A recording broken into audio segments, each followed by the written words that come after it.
This is Dr. Don Eddy with Terrible Schools. There are many reasons that the quality of schools is just terrible. Some would cite the school-to-prison pipeline as one of those reasons. According to the Americans for Civil Liberties website, the school-to-prison pipeline is wherein children are funneled out of public schools and into the juvenile and criminal justice systems.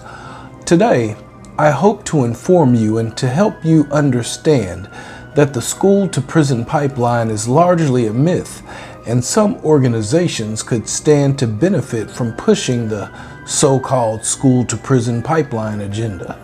Some of these organizations include the American Civil Liberties Union, the National Association for the Advancement of Colored People, and the Southern Poverty Law Center. The ACLU attempts to immediately pull the heartstrings of the potential donor by playing victim politics. They say of the students in the school-to-prison pipeline, many of these children have learning disabilities or histories of poverty, abuse, or neglect, and would benefit from additional educational and counseling services. Instead, they are isolated, punished, and pushed out. I would argue that the school-to-prison pipeline is more accurately stated as the home-to-prison pipeline. In the field of psychology, there is a concept called locus of control. Typically, more successful people in life have more of an internal locus of control. This means that the faults in life will happen, and when they do, the people who have an internal locus of control believe that they are in charge of their destinies. I want to thank me. I want to thank me for believing in me. I want to thank me for doing all this hard work. However, people who experience less success in life have what is called an external locus of control, where when problems occur in life due to unseen or uncontrolled external factors, the blame will continue to remain on those unseen and external uncontrollable factors. We got 300 people working for us at all times. I can't keep my eye on every single one of them. The organizations that could benefit from promoting the school-to-prison pipeline concept love to distort the truth of disabled kids to elicit emotion. When they talk about kids with disabilities, they want you to perceive a false reality. They want you to imagine hateful teachers with a lack of understanding of diversity who are out to get students only because they are different. Imagine a world where children whose needs are different than others can live a life without limits.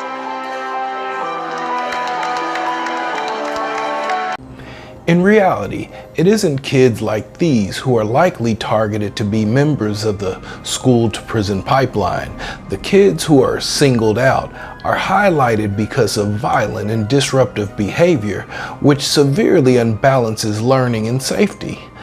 The kids who are likely to be identified as disabled are generally identified with disabilities that protect young people only.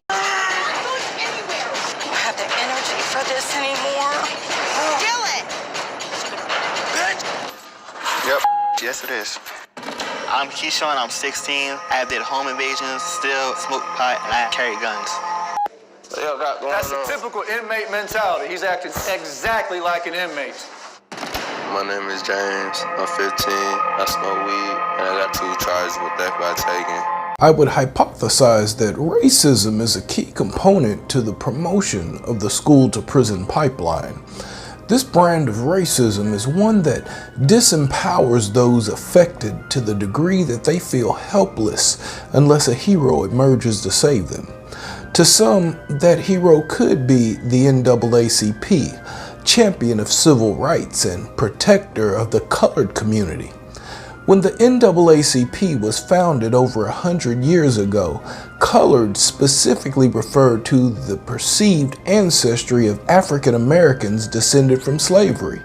Currently, a term is being used to represent anti-whiteness by simply describing people of color. The chicanery of this Jedi mind trick is apparent when we really examine people of color. In reference to the school-to-prison pipeline, the NAACP says on its Legal Defense Fund site, as the rates of discipline have dramatically increased, disciplinary disparities on racial lines have become more pervasive. Students of color, particularly African American boys, account for an overwhelming number of school-enforced punishments, as well as the majority of arrests for school-related incidents around the country. The Southern Poverty Law Center chimes in as well with the same sentiment. They state on their website, students from two groups, racial minorities and children with disabilities, are disproportionately represented in the school-to-prison pipeline.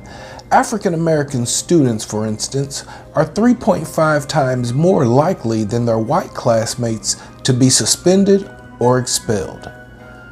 My question is this: if the school-to-prison pipeline disproportionately affects people of color, why are some people of color finding ways to avoid the school-to-prison pipeline when others seem to willingly travel down the road to self-destruction?